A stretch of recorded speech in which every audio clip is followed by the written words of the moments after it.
Today, we are going to discuss death and reflection of death in Theravada Buddhism. Death is a universal phenomenon. It's common to all living beings in this universe. Every living creature born into this world, human or non-human, will have to face death. Every human being, young or old, rich or poor, strong or weak, healthy or ill, educated or uneducated, famous or infamous, has to face death one day. But when you are looking at the society around you, you will find that most people are in denial of that fact. And they continue to behave as if they are going to live forever. Some know about it, but they are so terrified to face it that they are even afraid to talk about death. While some other people believe that even talking about death will bring some ill fate to their life. Now, the medical definition of death is that it is irreversible cessation of all vital functions, especially as indicated by permanent stoppage of the heart, respiration, and brain activity. Now, in Buddhism, we believe in rebirth.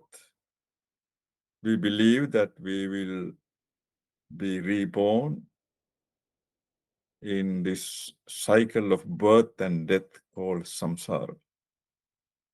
So, from a Buddhist perspective, death is just a temporary end of a temporary phenomenon called life in this existence. Now, the possibility of death starts as soon as we are conceived.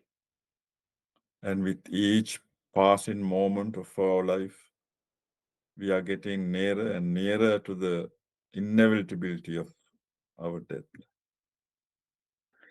Now, Buddhism is the teaching of Lord Gautama Buddha, who lived and taught in India during the 6th and 5th centuries before Christ.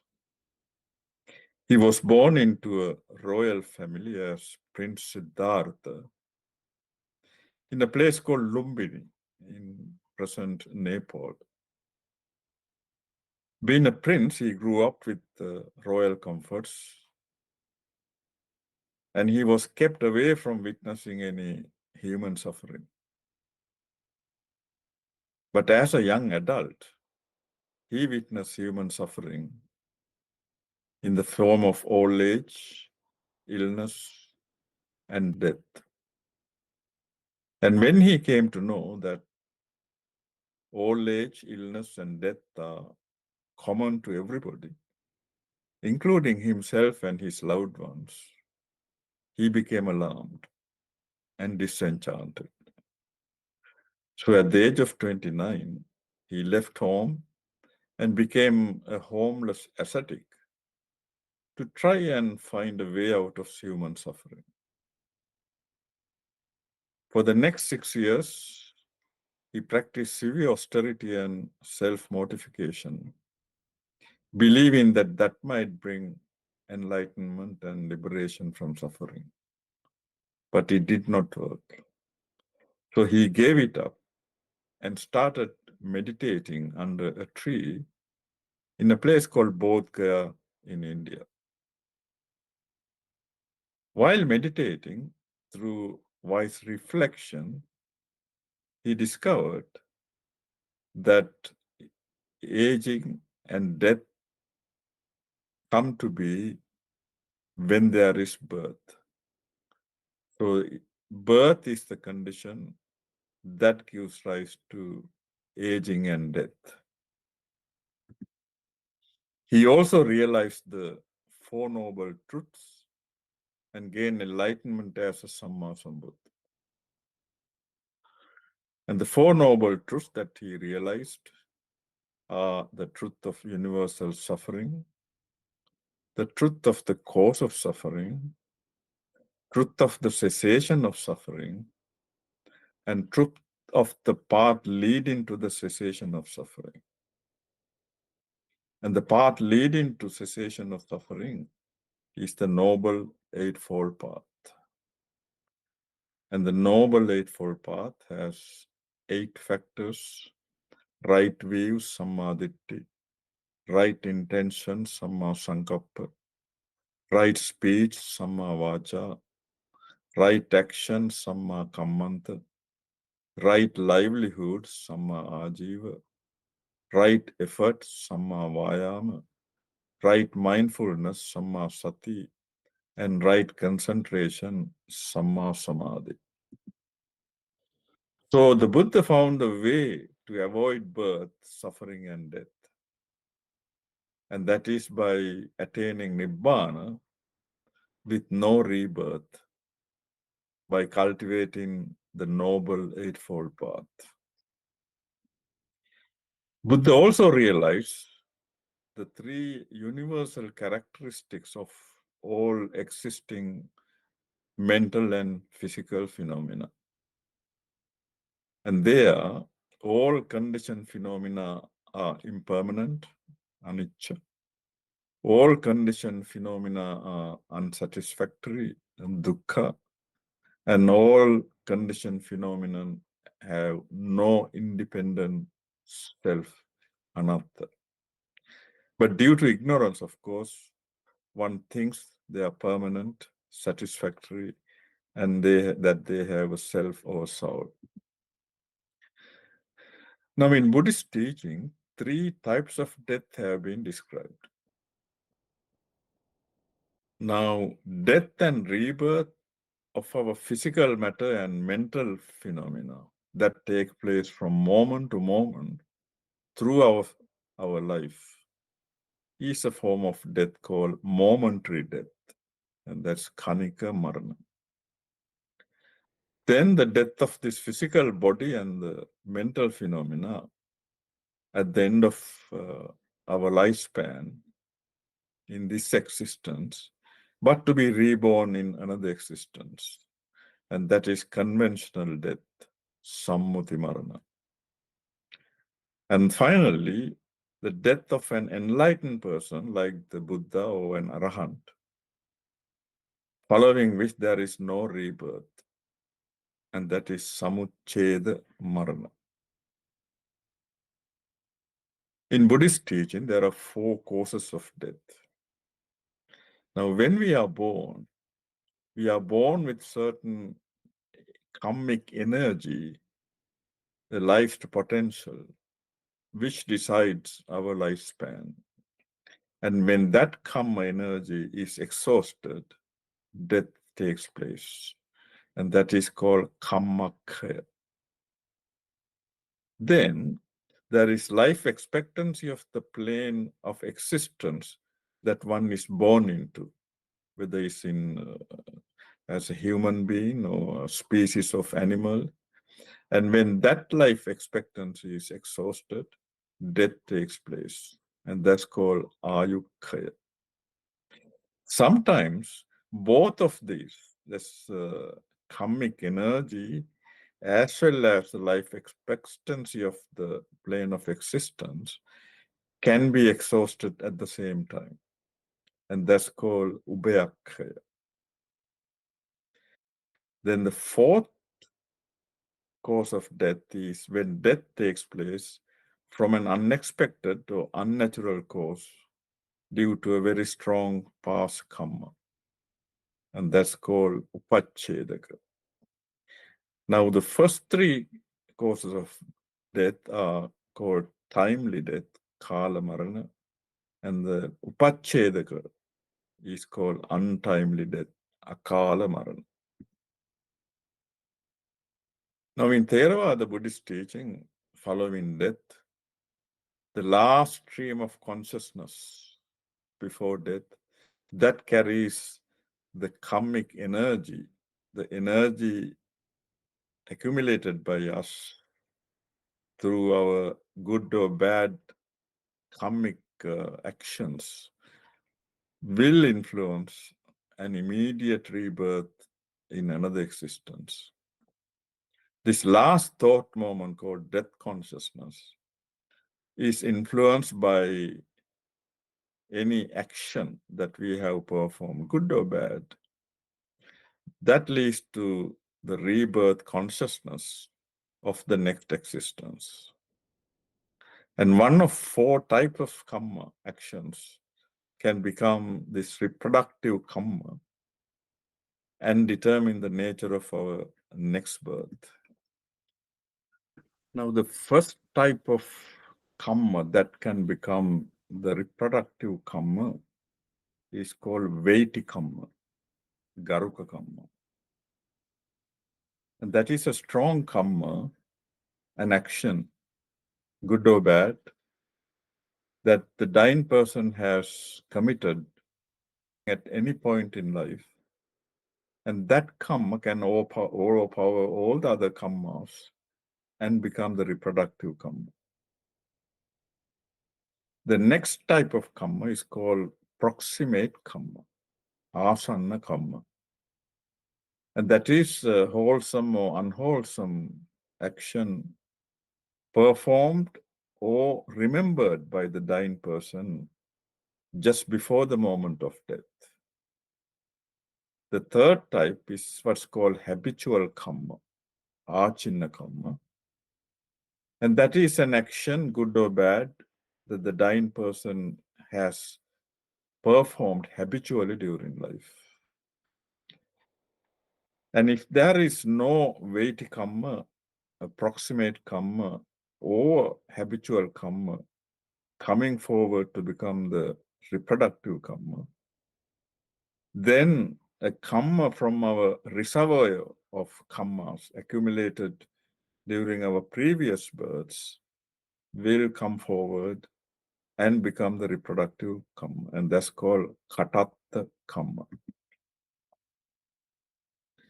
Now, depending on the nature of whatever karma that's come forward to be the reproductive karma, at the time of death, certain signs appear in our consciousness, and they are called death signs, nimittas. 3 types of signs have been described in the Buddhist literature. The dying person might remember a strong, good or bad action performed during the lifetime prior to the time of death. Or instead of the action, a symbol of that action might appear in the consciousness, and that's called karma nimitta. Or a sign of destination, gati nimitta, that is, wherever the person is going to be born, will appear in consciousness. Now, most people may have some anxiety and fear about death. They may express it or talk about it openly or not. And there are 2 types of fear of death. One is a healthy fear, and the other one is unhealthy fear. People who have a healthy fear about death, they are motivated to do something about it, learn about it, discuss about it, and improve their attitude and thinking so that they are able to face death in a positive way. Practicing meditation techniques related to death and dying can also be helpful. The unhealthy fear is the fear that can paralyze a person. And the person with this fear is unable to do anything about it because their anxiety and fear are so much. Some people have fear of the process of death than the death itself. And many people express the wish that they wish they could die in sleep. Now, if we look at some of the reasons for developing a fear of death, it may be due to one's attachment to one's body, I, the me, or it may be due to attachment to one's loved ones or attachment to one's possessions. And lack of insight into the true nature of death can also be a reason for someone to develop fear of death. And of course, fear of repercussions of bad things that one may have done. And also fear of not knowing what will happen after death can cause fear of death.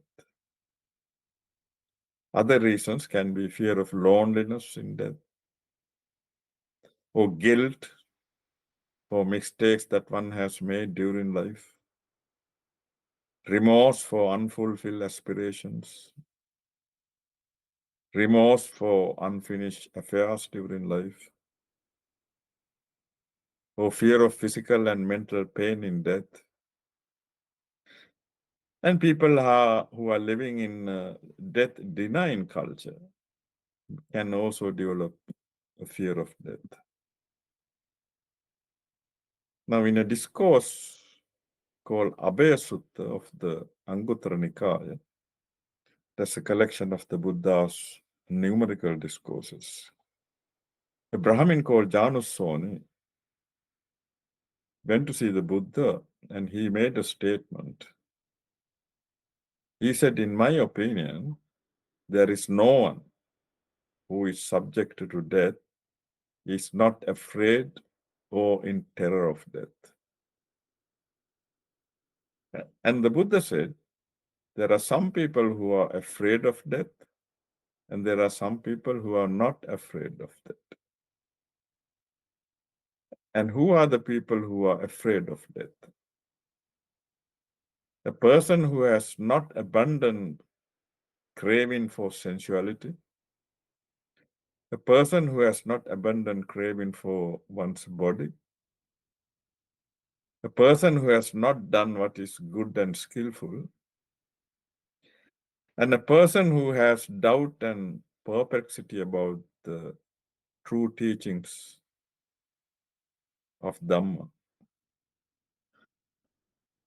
And obviously, people who got the opposite factors, people who have abandoned the craving for sensuality, people who have abandoned the craving for their body, people who have done what is good and skillful, and people who have no doubt or perplexity about the true teaching, they are not afraid of death.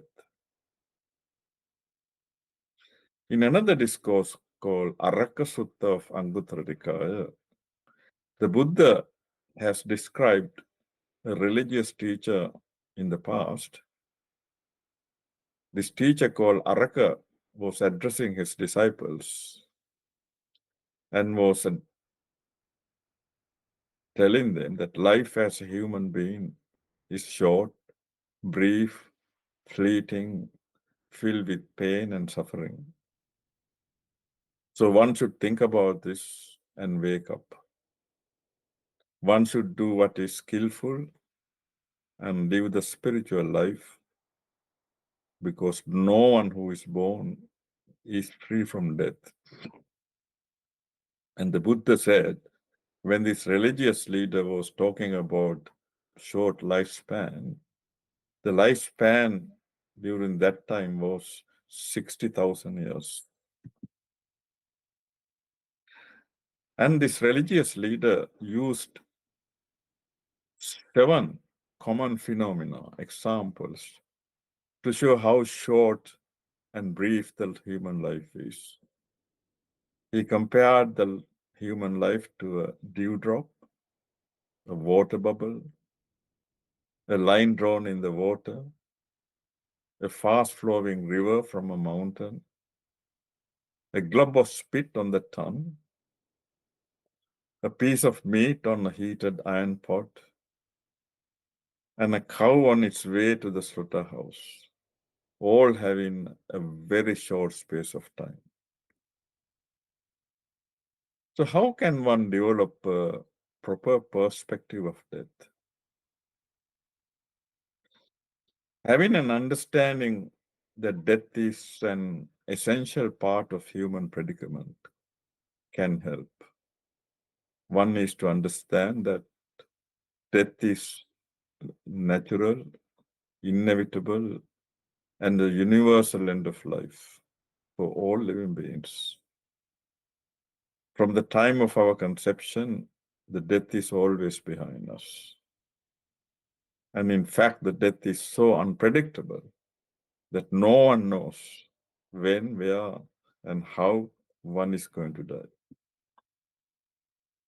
And we may die due to any number of reasons. We can die of illness, old age, accident, murder, starvation, drowning, fire, poisoning, animal attacks, any number of reasons. And there is nowhere that we can hide ourselves to protect us from death. And also, there is no one in this universe who can protect us from death. One can also reflect on the three universal characteristics of all our physical and mental phenomena as described by the Buddha. And that is, everything is impermanent, anicca. Everything leads to suffering and unsatisfactoriness, dukkha. And there is no permanent entity called self or soul, anatta. And that will also help us to realize the impermanent and transitional nature of our life. And some understanding of the dependent origination, paticca samuppada, that is cause and effect process, that can also help us to know that our birth and death are just transient links in the cyclical nature of our existence, the samsara. And in this samsara, during our cycle of birth and death, we may have been subjected to death innumerable times previous to this present existence, but we have no memory of it. And according to Buddha's teaching, this repeated births will continue until one day we cultivate the Buddhist path of liberation and attain Nibbana. An understanding of the law of cause and effect, the karma, can be helpful. Because if we know wholesome, unwholesome actions that we do can have an influence not only on our life experiences at this life, but also on death and rebirth, that can help us to accept and face death in a more realistic manner. And that will, of course, encourage us to avoid doing any unwholesome actions and do wholesome actions, because in that case, we can expect a positive outcome following death. Then practice of mindfulness meditation can also help one to reduce the attachment to one's physical body and also to realize the impermanent nature of our life. Now, mindfulness is one's ability to attain objectively, with no judgment, to our experience from moment to moment in the immediate present. And in the Satipatthana Sutta of the Majjhima Nikaya, that's a collection of Buddha's middle-length discourses, the Buddha has described 4 foundations of mindfulness. and that is contemplation of the body, kaya anupassana, contemplation of the feelings, vedana anupassana, contemplation of the mind, chitta anupassana, and contemplation of the mind objects, dhamma anupassana. Now, two techniques of contemplation of the body can be helpful in reducing our attachment to our physical body, and also to have a kind of realistic attitude towards death. And those techniques are the mindfulness of the repulsiveness of the 32 parts of the body, and also mindfulness of reflecting on 9 symmetric contemplations, and that is 9 stages of the decomposition of a dead body. Now, Buddha has described 5 subjects that everyone should contemplate on a daily basis. Buddha said that in a discourse called Thana Sutta of the Anguttara Nikaya. And the 5 things that we are expected to contemplate on are that I am subject to aging. I have not gone beyond aging. I am subject to illness. I have not gone beyond illness. I am subject to death. I have not gone beyond death. I will grow different, separate from all that is dear and appealing to me. And I am the owner of my actions, heir to my actions, born of my actions, related through my actions, and have actions as my arbitrator. Now, in another discourse called Salla Sutta, that's in the Khuddaka Nikaya, Buddha was talking to an acutely bereaved father who has lost his son. And the Buddha said, unindicated and unknown is the length of life. There is no means by which those who are born will not die. Just as with ripe fruits, with the constant danger that they will fall, just as the pots made by a potter all end by being broken, in the same way, for those born and subject to death, there is always the possibility of dying. In another discourse called Patama Maranasati Sutta, again of the Anguttara Nikaya, the Buddha was addressing a group of monks, and Buddha was advising that when mindfulness of death is developed and cultivated, it's of great fruit and great benefit. When the monks were told that they should develop mindfulness of death, 6 months said that they are already practicing mindfulness of death. And when the Buddha asked them how each one of them was practicing reflection on death, the first monk said, I meditate thinking that I will only live for a day and a night. The second monk said, I practice meditation thinking that I will live only for a day. Third monk said, I meditate thinking that I would live for the time that it takes to eat one meal. The fourth monk said, I meditate thinking that I will live only for the time it takes to chew and swallow 4 or 5 mouthfuls of food. And the fifth monk said, I meditate thinking that I will only live for the time it takes to chew and swallow just 1 mouthful of food. And the sixth monk said, I meditate thinking that I will live for the time that it takes to breathe out after breathing in, or to breathe in after breathing out.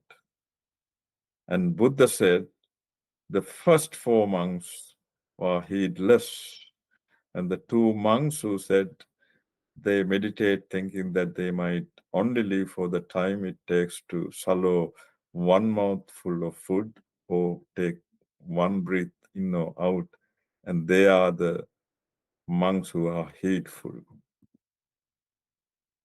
In another sutta called Duttiya Maranasati Sutta, again of the Anguttara Nikaya, Buddha said that one should reflect that there are many causes of my death.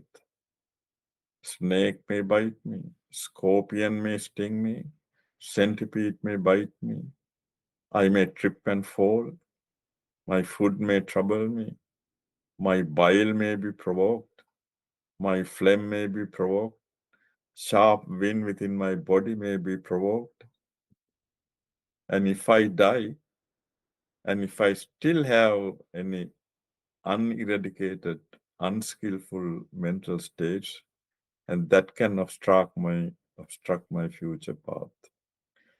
So you should apply great desire, effort, and diligence, mindfulness as wisdom to eradicate all the unskillful mental state. And one should do as if a person whose clothes or the head is on fire will put effort into putting that fire out. But on the other hand, on reflection, if there are no uneradicated, unskillful mental states, then one should live in joy and happiness and train to cultivate more skillful mental states by day and night. Now, meditation of reflecting on death is one of the oldest meditation practices in the Buddhist religious practice. There are 40 meditation objects that are suitable for meditation, and meditation on death is one of them. And during the Buddha's time, Buddhist monks and nuns used to visit funeral grounds and meditate by reflecting on the dead bodies in different stages of decomposition, because during that time, people were leaving the dead bodies in open cemetery grounds. And reflection on death is also one of the 4 protective meditations. And the 4 protective meditations are recollection of the Buddha's qualities, Buddhanusati Bhavana, loving kindness meditation, Metta Bhavana, contemplation of the unattractive nature of the body, Asubha Bhavana, and recollection of death, Marananusati Bhavana. When it is difficult to develop or maintain concentration on any other meditation objects, then one can resort to one of these 4 protective meditation, and recollection of death is one of them. Understanding the fleeting nature of life through reflection on death can be a powerful antidote to laziness and lethargy that one feels either during meditation or during the practice of path of liberation from suffering.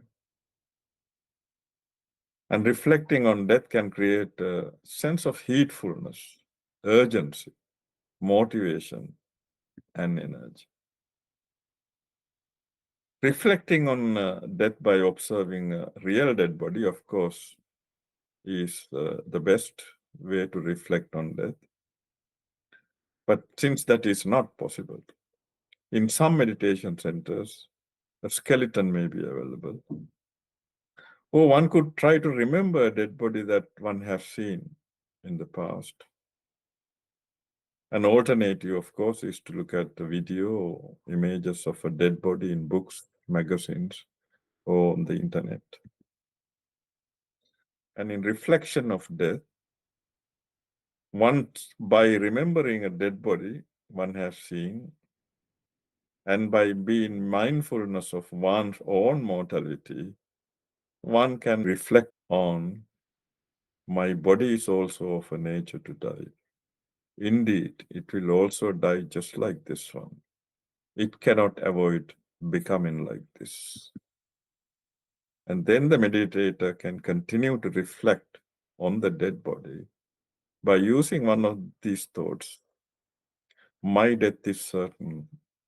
My life is uncertain. I shall certainly die. My life will end in death. Death. Death. Another technique of reflecting on death is to repeat these phrases, first verbally and then mentally. I have not gone beyond death. I am bound to die one day. Life is uncertain. Death is certain. Life is uncertain. Death is certain. Life is uncertain. Death is certain. Now, according to Venerable Buddhaghosa, the Buddhist commentator of the 5th century, he says in his book, Path of Purification, Visuddhimagga, that there are some benefits from reflecting on death. When one reflects on death, one is constantly diligent. One becomes disenchanted with all kind of existence and has no craving for material things. One doesn't store things. And the perceptions of impermanent, anicca, suffering, dukkha, and not self, anatta, can grow. And at the time of death, one will not be fearful, deluded, or confused. And if one has not attained enlightenment during this life, one is destined to be born in a happy world of existence. Now, reflection on death is a powerful form of meditation. So, at least initially, one should ideally have a teacher or a mentor as a guide. Because when one recollects the death of someone who is emotionally connected to one, and it can cause immense sorrow. Or if one recollects someone who one dislikes, it can cause a certain feeling of joy. Or if one recollects the death of a neutral person, it can lead to indifference and detachments.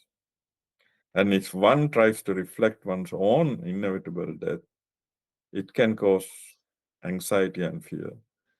So the help and support and advice of a teacher or a mentor is advisable when one is practicing reflection on death meditation. Now, regular practice of reflecting on death should help one to accept that death is a universal and inevitable natural event, that it happens to each and every living creature.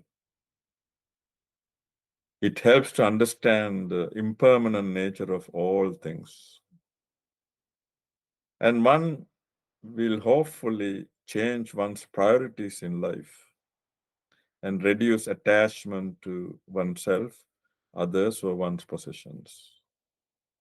And it will also help to weaken or abandon the intoxication with life.